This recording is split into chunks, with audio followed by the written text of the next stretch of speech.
હવે આપણે હેનરીના નિયમ પછી આપણે રાઉલ્ટનો નિયમ સમજવાનો છે.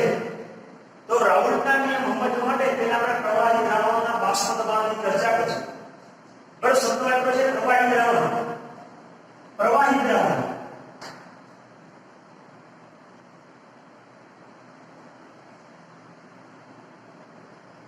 તો એનો મતલબ એ થયો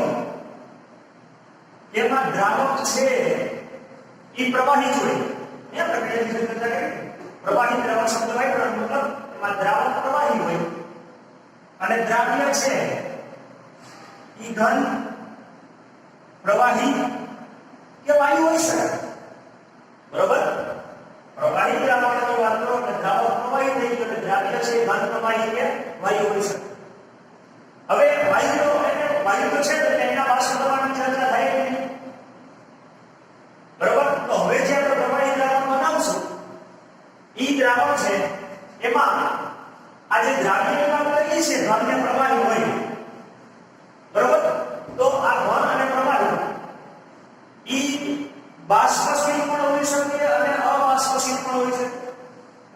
તો પેલા શબ્દ તો સમજો તમે ભાઈ. બાષ્પશીલ એટલે કોને કહેવાય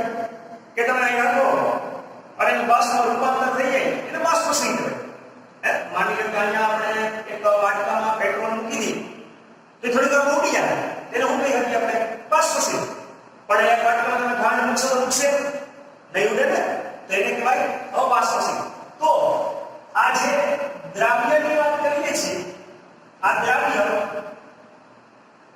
બાષ્પશીલ પણ હોય અને અબાષ્પશીલ પણ હોય. બરાબર, આ દ્રાવક પ્રવાહી કીધું તો ન્યાય આપણે કહી શકીએ તો આ ઘન દ્રાવ્ય અને પ્રવાહી દ્રાવ્ય એ બાષ્પશીલ અથવા અબાષ્પશીલ હોઈ શકે. તો આપણે દ્વિઅંકી દ્રાવણની ચર્ચા કરવાની છે. ફક્ત દ્વિઅંકી દ્રાવણ. બરાબર, દ્વિઅંકી ન હોય આપણે પેલે કે સતત બનાવ્યું દ્વિઅંકી ન હોય તેના બે કરતા વધુ ઘટક હોય અને એમાં બાષ્પશીલ એક ઘટક હોય એને એક કરતા વધુ પણ હોઈ શકે. બરાબર, પણ આપણે ડીપ પ્લાન્ટ બધું જવાનું નથી. આપણે ફક્ત દ્વિઅંકી એટલે કે જેમાં એક દ્રાવક અને એક દ્રાવ્ય એવા જ દ્રાવણની ચર્ચા કરવાની છે. બરાબર, તો દ્વિઅંકી દ્રાવણ. હવે દ્વિઅંકી દ્રાવણની આપણે ચર્ચા કરીએ જો એ રીતના કે ભાઈ મેં આ પાણી લીધું, આ પાણી છે એટલે કે દ્રાવક. બરાબર, પાણી તમને ખબર કે તમે આમ રાખી મૂકો તો એ બાષ્પમાં રૂપાંતર થાય. એટલે અહીંયા દ્રાવક કેવું લીધું કહેવાય? બાષ્પશીલ. બરાબર, હવે એની અંદર હું ખાંડ નાખું એટલે કે દ્રાવ્ય. તો આ ખાંડ છે એ કેવું છે તો કે અબાષ્પશીલ. બરાબર, તો અહીંયા જે આપણે પ્રવાહી દ્રાવક બનાવ્યું એમાં એક ઘટક એટલે કે દ્રાવક એ બાષ્પશીલ છે અને બીજો ઘટક દ્રાવ્ય એટલે ખાંડ કેવો છે તો કે અબાષ્પશીલ. એમાં આપણે બીજું એક્ઝામ્પલ લખીએ.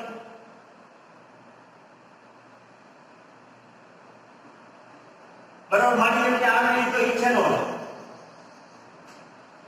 ઇથેનોલ એટલે કે દ્રાવક તરીકે લીધો માની લો. ઇથેનોલ કેવો છે તો કે બાષ્પશીલ. ઇથેનોલ દારૂ. બરાબર, કેવો છે? બાષ્પશીલ. હવે એની અંદર હું નાખું મિથેનોલ એટલે કે દ્રાવ્ય. તો મિથેનોલ છે એ પણ કેવો છે તો કે બાષ્પશીલ. બરાબર, તો અહીંયા દ્રાવ્ય અને દ્રાવક બંને બાષ્પશીલ છે. બરાબર, તો આવા ટાઈપના દ્વિઅંકી દ્રાવણો છે. બરાબર, એવા પ્રવાહી દ્રાવણોના બાષ્પ દબાણની આપણે ચર્ચા કરવાની છે. તો પહેલી ચર્ચા જે કરવાની છે આપણે આની ચર્ચા કરીશું. પેલો જે પ્રશ્ન છે એ એવો છે કે એવું પ્રવાહી દ્રાવણ કે જેમાં દ્રાવ્ય અને દ્રાવક બંને બાષ્પશીલ હોય એના માટે આપણે પહેલા રાઉલ્ટનો નિયમ ભણશું. પછી ઓલા માટે ભણવાનું છે પણ એ પછીનો પ્રશ્ન છે. તો હવે આપણે કયો પ્રશ્ન ભણવાનો છે કે દ્રાવ્ય અને દ્રાવક બંને બાષ્પશીલ હોય એના માટે રાઉલ્ટનો નિયમ ભણવાનો છે. સમજાઈ ગયું? તો હવે આપણે આગળ વાત કરીએ.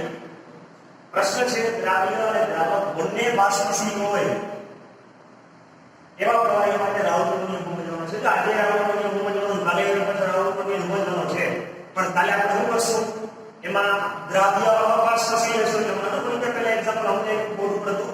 કે ખાંડ અને ઘી એ પ્રશ્ન વિશે આપણે વાત કરતા આજે આપણે આની વાત કરી છે કે દ્રાવ્ય અને દ્રાવક બંને બાષ્પશીલ હોય એવા પ્રવાહી માટે રાઉલનો નિયમ સમજવાનો છે તો આપણે ચોખ્ખી થોડું બહારનું પહેલા સમજી લઈએ બરોબર માની લો કે એક બંધ પાત્રની અંદર આ બંધ પાત્રની અંદર માની લો કે મેં લીધો મિથેનોલ ના થોડી વાર પહેલા એક્ઝામ્પલ આપણે લીધી બરોબર અને ચોખ્ખી વાર આ શબ્દ મિથેનોલ નહીં કરે એમ લખશે ઘટક એક બરોબર તો માની લો કે આ બંધ પાત્રની અંદર મેં અમુક 50 સેકન્ડ જેટલો આ મિથેનોલ લીધો બરોબર અને માની લો કે આ મિથેનોલ ઘટક એક છે એના જ્યાં 50 સેકન્ડ જેટલો મને લીધો હોય તો એમાં જેના મોલ્સ છે એ કેટલા છે તો કે x1 જેટલા લીધા છે x1 મોલ્સ લીધા આપણે મોટી બરોબર વન માત્ર કીધું તમે ધોરણ 11 ની અંદર ભણી ગયા છો બાષ્પ પાણી છે તમને ખબર છે કે અહીંયા ધીમે ધીમે એની બાષ્પ બનવા મળે છે અને એક સમય એવો આવશે કે આ પ્રવાહીમાંથી બાષ્પમાંથી પ્રવાહી બનવાની ઘટના એટલે કે જે રાસાયણિક પ્રક્રિયા છે એની વચ્ચે ગતિશીલ સંતુલન સ્થપાયેલું હોય છે બરોબર અને ત્યારે આ બાષ્પ દ્વારા આ પ્રવાહીની સપાટી ઉપર જે દબાણ લાગે એને કહેવાય બાષ્પ દબાણ આપી ગયા છે 11 માં તમે ભણી ગયા છે બરોબર સંતુલન નામના ચેપ્ટરમાં તો અહીંયા જ્યારે પ્રવાહીમાંથી બાષ્પ અને બાષ્પમાંથી પ્રવાહીમાં રૂપાંતર થવાની જે પ્રક્રિયા છે એના માટે જ્યારે ગતિશીલ સંતુલન સ્થપાય ત્યારે આ ગતિશીલ સંતુલન સ્થપાય ત્યારે આ જે પ્રવાહીની સપાટી ઉપર જે બાષ્પ છે એ બાષ્પ દ્વારા પ્રવાહીની સપાટી પર જે દબાણ લાગે એને કહેવાય બાષ્પ દબાણ બરોબર તો અહીંયા મિથેનોલ છે એના દ્વારા માની લો કે જે બાષ્પ દબાણ લાગે છે એના વધેવા એ સમજી લેજો એ દબાણ છે એ છે એના પરથી P01 હુકમ 1 બાજુમાં હું નામ લખું કારણ કે એના પર ઘટક એક ચોપડી માં ઘટક એક શબ્દ એવો આવશે એટલે આપણે આ ઘટક એક લઈશું ચોપડીમાં ફરી ઘટક એક લઈશું એટલે આપણે નામ જાય એટલા માટે મિથેનોલ લેવું એક્ઝામ્પલ હવે બીજું પાત્ર લો અને ઈ પાત્રની અંદર માની લો કે મેં ઇથેનોલ લીધો ચોપડીમાં શબ્દ લખ્યો છે ઘટક બી બરોબર આ ઇથેનોલ ઘટક લીધો ઈ માની લો કે હાઈ રીતે લીધો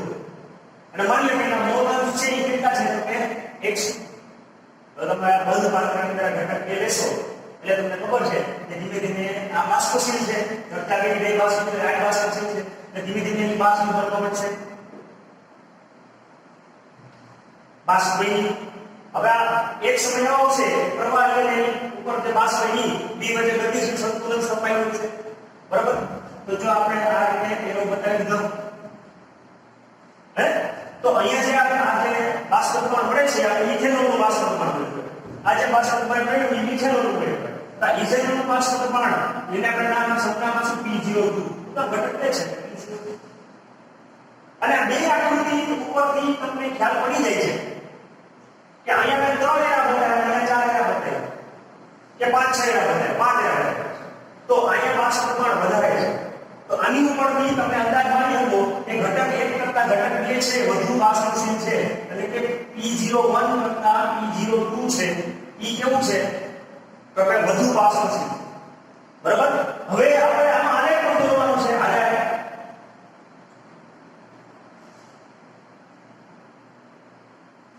બરાબર તો આલેખ પણ દોરશું સાથે સાથે હવે માની લો હવે શું કરશું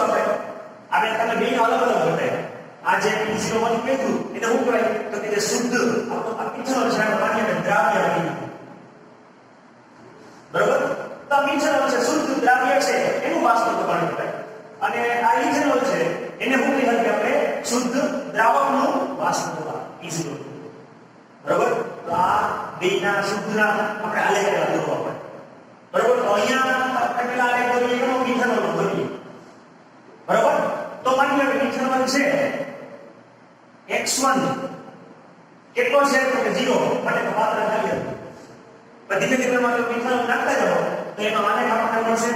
એટલે કે એનું બાષ્પ દબાણ વધતું જાય આ P01 બરોબર આ જે આને કયો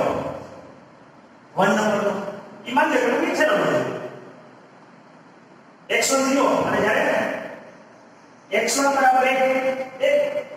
એનો મતલબ કે 100% મિથેનોલ છે એમાં કઈ આપણે નાખેલું નથી શુદ્ધ મિથેનોલનો અને ઘટક એકનો મેં આલેખ કર્યો બરાબર આ પાત્ર હતું એ પાત્રમાં પેલા એકજ ધાતુ મિથેનોલ હતો ત્યારે પરિસ્થિતિ x1 બરાબર 0 એટલે કે આ મોલ 0 હતા જેમ જેમ મોલ વધતા જાય બાષ્પનું પ્રમાણ વધતું અને x1 બરાબર 1 એટલે આપણે કે જ્યારે 50 મિલી લીધું ઈસે તો ઉપર નથી ત્યાં તો બાષ્પનું પ્રમાણ કેટલું છે તો p0 વધારે જેમ કે આમાં લઈ ગયું બરાબર તો અહીંયા આ જે x2 બરાબર કેટલા છે તો કે 0 ધીમે ધીમે આમાં જેમ જેમ તમે ઇથેનોલ નાખતા જાઓ એમ એનું બાષ્પનું પ્રમાણ કેવું થઈ જાય તો કે વધતું જશે તો જો વધતું ગયું આ જે આપણને મળશે એ કેનો આલેખ બન્યો કહેવાય p02 નો જો આ p02 અહીંયા x2 બરાબર કેટલા થઈ જાય 1 બરાબર અને તમે આપણા આલેખમાં એ પણ જોઈ શકો છો કે p01 કરતા p02 ને ઊંચો બતાવેલો છે તેનો મતલબ શું થયો કે p01 કરતા p02 નો મતલબ શું થયો કે મિથેનોલ કરતા ઇથેનોલ અને આપણે એક્ઝામ્પલ મને ઘટક 1 કરતા ઘટક 2 છે કેવો છે તો કે વધુ બાષ્પશીલ છે બરાબર આ જે આલેખ છે આલેખ નંબર 2 ઈ આપણે બીજા ઘટકનો જોયો બરાબર આ બે અલગ અલગ ઘટકના આલેખ જોયા હવે આપણે શું કરીએ કે આ જે મિથેનોલ છે એની અંદર આપણે ઇથેનોલ એડ કરીએ એટલે એમાં મતલબ એમ છે કે આપણે દ્વિઅંગી દ્રાવણ તૈયાર કરીએ બરાબર તો માની લો તમારે એડ કરી દીધું તો શું થયું તો કે દ્વિઅંગી દ્રાવણ તૈયાર થાય આ જે દ્વિઅંગી દ્રાવણ તૈયાર થાય હવે દ્વિઅંગી દ્રાવણ છે એના બાષ્પ દબાણની ચર્ચા હવે આપણે કરીએ છે પહેલા જવાબ એટલે તો કાચો આપણે સમજી લીધો હવે આપણે પરફેક્ટ પ્રશ્ન સ્ટાર્ટ કરીએ એ તરત આ બંધ પાત્રની અંદર આપણે એક દ્વિઅંગી દ્રાવણ લીધું છે દ્વિઅંગી દ્રાવણ એટલે કે આમાં ઘટક 1 અને ઘટક 2 બે છે દ્વિઅંગી દ્રાવણ બરાબર અને બે કેવા છે તો બાષ્પ છે આપણે સમજાવી છે મિથેનોલ ઇથેનોલ બે મિક્સર તો આપણે કીધું એ પ્રમાણે ધીમે ધીમે અહીંયા શું છે બાષ્પ તો બાષ્પ અને પ્રવાહી વચ્ચે શું સ્થપાઈ હોય છે તો કે ગતિશીલ સંતુલન આ ગતિશીલ સંતુલન સ્થપાઈ હોય છે થોડી વાર પછી આ બંધ પાત્રની અંદર આપણે બંધ પાત્રને એક દ્વિઅંગી દ્રાવણ તૈયાર કરી આગળ વધે પ્રમાણે કે મિથેનોલ છે x1 જેટલું ઇથેનોલ છે x2 જેટલું લીધો એ રીતે આપણે દ્વિઅંગી દ્રાવણ તૈયાર કર્યું આમાં જે દ્રાવણ છે આ દ્રાવણ છે જેમાં ઘટક 1 અને ઘટક 2 બે છે બરાબર તો બંને દ્રાવણ બંને બાષ્પશીલ હોય પ્રવાહી એના માટે રાઉલનો નિયમ છે એ કંઈક આપણને ગતિશીલ સંતુલન સ્થપાઈ જાય ક્યારે વાત કરી છે તો રાઉલનો નિયમ શું કહે છે આપણે કે દ્રાવણમાંના દરેક ઘટકના દરેક ઘટક એટલે કે મિથેનોલ કે ઇથેનોલ એ દ્રાવણના દરેક ઘટકના આંશિક બાષ્પ દબાણ છે એ દ્રાવણના દરેક ઘટકના આંશિક બાષ્પ દબાણ છે ઈ તે ઘટકના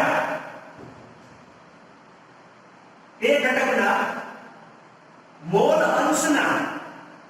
સમપ્રમાણમાં હોય છે એ દ્રાવણમાંના દરેક ઘટકનું આંશિક બાષ્પ દબાણ ઈ જે ઘટક હોય ઘટકના મોલ અંશના સમપ્રમાણમાં હોય છે આવું આપણને રાઉલનો નિયમ કહે છે કે દ્રાવણમાંના દરેક ઘટકના આંશિક દબાણ આંશિક બાષ્પ દબાણ છે તે ઘટકના મોલ અંશના સમપ્રમાણમાં હોય છે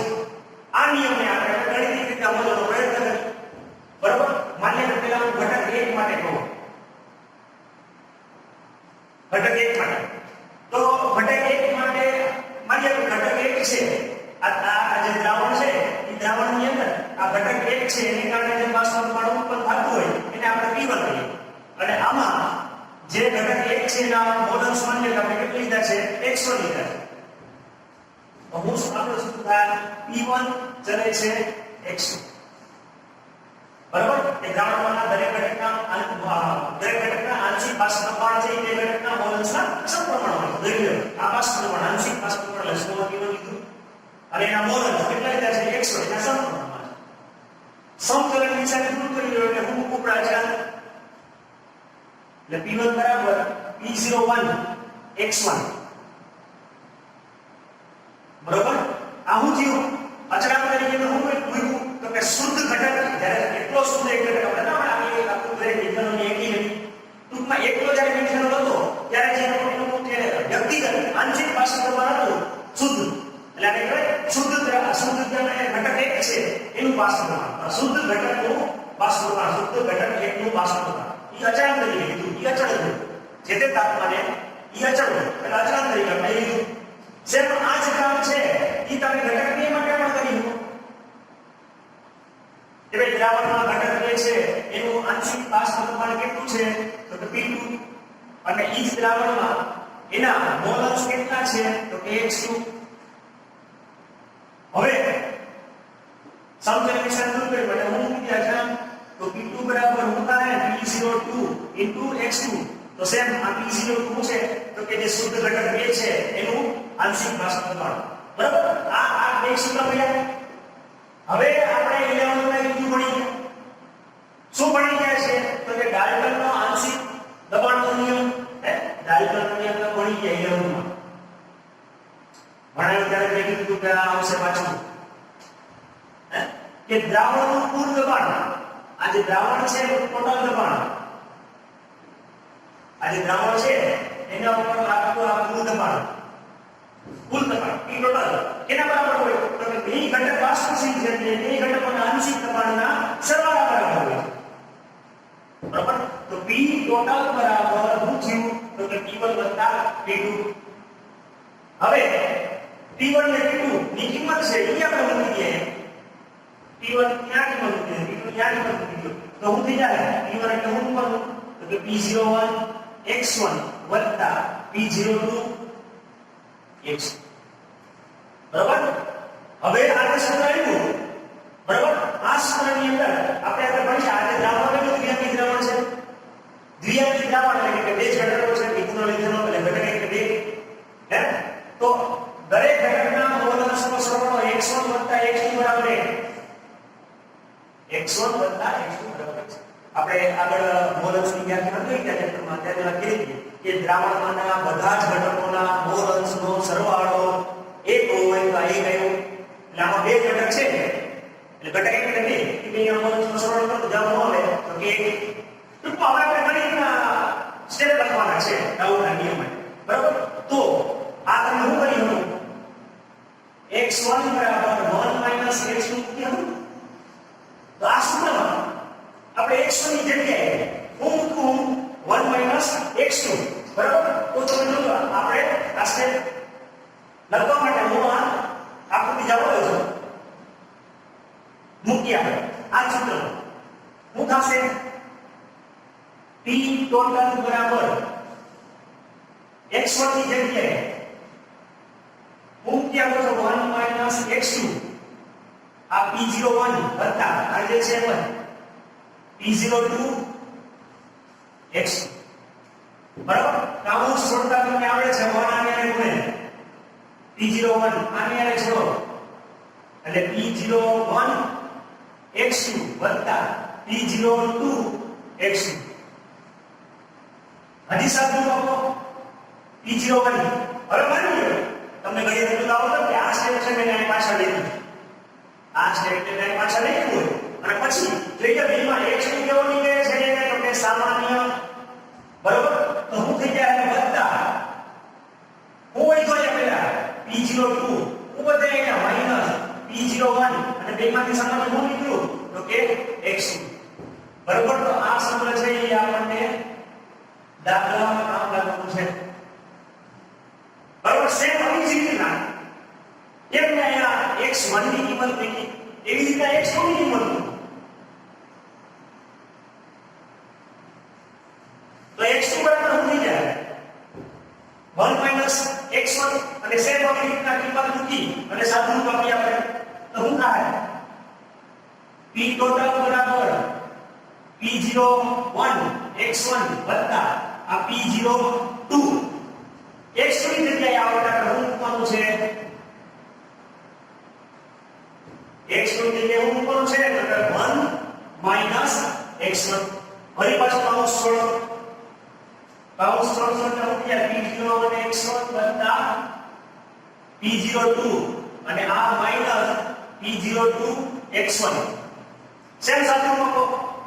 આ P02 ને પેલા લખો કેમ અહીંયા P01 ને પેલા લઈ લીધું એટલે પેલા વત્તા અને આ પદ ને આ પદ બેમાં x1 કોમન છે બેમાંથી x1 સામાન્ય કાઢો તો હું બચશે P01 P02 x2 બરોબર આ સાદું આપણે આપ્યું બરોબર જોઈ લો પછી આપણે આગળ વધીએ તો આપણે જે સૂત્ર કરેલા રાઉન્ડ મેથડના આ બે સૂત્ર ઉપરથી આપણે તારણો કાઢવાના છે બરોબર તો આ તારણો આપણે શું કરીએ ઇન્ટિગ્રેશન કે ભાઈ દ્રાવણનું કુલ બાષ્પ પ્રમાણ છે ઈ દ્રાવણમાંના કોઈ પણ એક ઘટકના મોલ અંશ છે એના સમપ્રમાણમાં છે કહ્યું છે આ સૂત્રમાં x2 છે એટલે x1 દેખાતો નથી અને આ p ટોટલમાં x2 છે તો x1 દેખાતો નથી બરોબર તો તમે જો એમ તો આ x2 આવી ગયો દ્રાવણ આવી ગયો x1 આવી ગયો એટલે પહેલી વાર આપણે શું કીધું કે ભાઈ x1 કે x2 બેમાંથી એક પર જ આધારિત છે આ પહેલી વાર કે દ્રાવણનું કુલ બાષ્પ દબાણ કેની ઉપર કે ગમે એક ઘટક એક અથવા ઘટક બે ઘટક એક અથવા ઘટક બે ઉપર એને આને સમપ્રમાણમાં દેખાય છે એટલે કે રેખીય રીતે વધે છે એટલે કાંઈ વર્ગ કે ઘન નહીં આવતું નથી તો જે બાષ્પ દબાણ છે એ કેવી રીતના વધે છે તો કે રેખીય રીતે એટલે કે આ આલેખ છે એ કેવો છે તો કે રેખીય છે અને ત્રીજું કારણ આપણે એ કહી કે દ્રાવણનું કુલ બાષ્પ દબાણ છે ઈ આપણે કોઈ પણ એક ઘટક એક અથવા ઘટક બે છે એના તમે મોલસનો વધારો કરો તો એની આરે વધશે અથવા ઘટશે મોલસ જેમ વધશે એમ વધશે એટલે તમે કયા ઘટકનો વધારો અથવા ઘટાડો કરો છો એની આધારે નક્કી થાય કે આ દ્રાવણનો જે આલેખ છે એ વધશે કે ઘટશે બરાબર હવે આ આલેખ આપણે પહેલા સમજાવ્યો હતો આ મિથેનોલ વાળો આલેખ તરીકે સમજાવ્યો હતો આ ઇથેનોલ તરીકે સમજાવ્યો હતો અને હવે બેને મિક્સ કરી દીધો તો દ્રાવણ તૈયાર થાય તો દ્રાવણનો આલેખ દોરવાનો છે તો જો દ્રાવણનો આલેખ દોરો તો જે કે આ દ્રાવકનો આલેખ સોરી દ્રાવ્યનો આલેખ ये सीधी रेखा द्रावकનો आलेख ये सीधी रेखा हमने ये बताया कि P01 तथा P02 એટલે કે શુદ્ધ મિથેનોલ તથા મિથેનોલ આપણે બે સમજાવી તેમાં ઈ પ્રમાણે બાષ્પ દબાણ ઊંચું છે તો હવે તમે ઈ જે બે રેખીય છે બાષ્પ દબાણ વિરુદ્ધ મોલસનો આપણે આલેખ દોરીએ છીએ હવે દ્રાવણનો આલેખ દોરો તો દ્રાવણનો આલેખ દોરું છું તો તમને ખ્યાલ પડે છે આ દ્રાવણનો આલેખ કયો એટલે કે આ જે મળશે એ p ટોટલ બરાબર શું થઈ ગયું તો p1 p2 આ એવો આલેખ થયો તો દ્રાવણનું ન્યૂનતમ બાષ્પ દબાણ કેટલું છે તો P01 જેટલું અને દ્રાવણનું મેક્સિમમ બાષ્પ દબાણ મહત્તમ કેટલું છે તો P02 બરાબર આ સીધી રેખા મળે છે ન્યૂનતમ એટલું મહત્તમ અને આ લાસ્ટ મુદ્દો ઈ પણ ડાયરેક્ટનો જે નિયમ તમને 11 માં ભણાવ્યો એમાં છેલ્લી લાઈન હતી ઈ સૂત્ર એટલે કે ફરીથી સમજવાનું છે કે કોઈ પણ ઘટકનું આંશિક દબાણ છે P1 ઈ કેના બરાબર હોય તો કે ઈ ઘટકના મોલ ચોકડી વાળી વાયર લઈશું પણ હું x1 લખીશ કારણ કે આપણે આ પ્રશ્નને x1 લખીએ ઈ ઘટકના મોલ અંશ અને p ટોટલ ના બરાબર છે ચોકડીમાં અહીંયા x1 ને બદલે હું લખેલું y1 છે એટલો ફરક છે તો P1 બરાબર કોઈ પણ ઘટકનું બાષ્પ દબાણ આંશિક બાષ્પ દબાણ ઈ ઘટકના મોલ અંશ અને કુલ બાષ્પ દબાણના ગુણાકાર બરાબર હોય આવું સૂત્ર તમે ઘટક બે માટે લખ્યું તો P2 બરાબર x2 ગુણ્યા p ટોટલ બરાબર તો અહીંયા x ની જગ્યાએ y લખ્યું અને પછી જનરલ રીતે સૂત્ર બતાવ્યું છે કે pi બરાબર હું yi ગુણ્યા p ટોટલ તો એ તમને સમજાય એટલા માટે આ તમને ખ્યાલ પડી તો ખ્યાલ પડી ગયો ને કે દ્રાવ્ય અને દ્રાવક બંને બાષ્પશીલ હોય ત્યારે આ પ્રશ્ન આજે ભણ્યા કાલે આપણે એના માટે ભણશું કે દ્રાવ્ય છે એ અબાષ્પશીલ છે અને દ્રાવક છે એ બાષ્પશીલ બરાબર જોઈ લો